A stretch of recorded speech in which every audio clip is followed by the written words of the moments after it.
That jobs report today. The U.S. added 266,000 jobs in April, well below what analysts were expecting. And the unemployment rate also rose to 6.1%. ABC News business correspondent Deirdre Bolton is here with more on all of this. Deirdre, this report was pretty disappointing, to say the least. Analysts were expecting this gain of about 1 million jobs. So what happened here? Why did they get it so wrong? Diane, first and foremost, everyone was surprised. There was not one analyst, not one economist that I spoke with today who expected this disappointing a level either on the number of jobs added or on that employment rate. So the feedback that I'm getting is that our recovery is going to be clunky.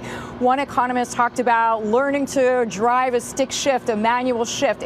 We're not going to just be able to switch back on the light and go full steam ahead with our economic recovery. A few factors at play. And even the Fed chairman, Jerome Powell, spoke about these, saying, in fact, there are still people who have childcare issues. They may not be able to go back to work because they still have young children at home. There are still issues where people may be concerned, even though we are managing the pandemic better. Still, not every single person feels comfortable being in an office or a store or a restaurant or wherever they work.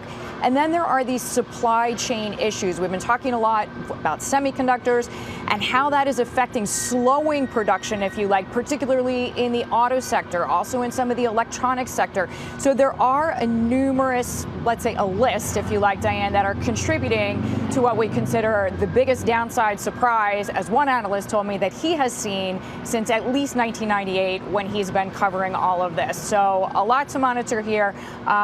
Most economists, the big news, good news, is that they think long term we will trend up. It's just not going to be straight up, Diane. And Deirdre, a lot of businesses have complained about a shortage of workers. You talked to a few economists about that today. What did they tell you? So Michelle Meyer, who is head of U.S. economics at Bank of America, she said that point blank. She said the biggest reason in her view for this April disappointment is the shortage of workers. So she is certainly one person who's being very clear on that. Anecdotally, we have spoken with tons of small business owners who are just telling us that. I spoke with more than a few restaurant owners saying, listen, I'm cutting days, I'm cutting meals, I'm cutting menu items. I can't get people to come in and work. And one of the reasons, again, anecdotally, that people are telling me is that with state and federal support, for some people, it just makes more sense for them to be home right now.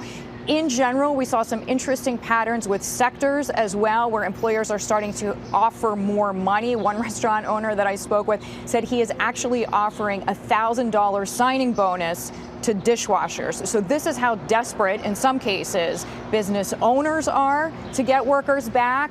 But as I mentioned, just the timing of all factors lining up, it's just going to be a little clunky for a while, Diane. And Deirdre, one bright spot in all of this was that the strongest job growth last month was in the leisure and hospitality sector. Why is that so important?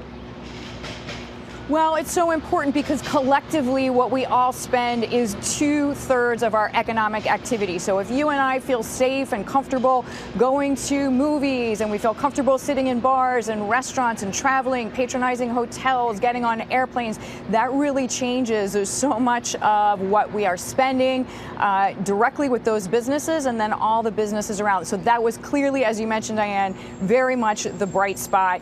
Obviously, the biggest losses were in temporary hiring, also in manufacturing, which had been gaining steam pretty nicely, and then also storage businesses. So those were the ones that really saw the biggest subtractions, if you like, of jobs. The biggest bright spot, clearly, leisure and hospitality.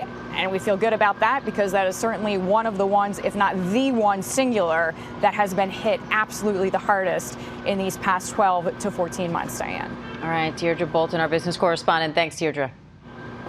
Sure. Hi, everyone. George Stephanopoulos here. Thanks for checking out the ABC News YouTube channel. If you'd like to get more videos, show highlights, and watch live event coverage, click on the right over here to subscribe to our channel. And don't forget to download the ABC News app for breaking news alerts. Thanks for watching.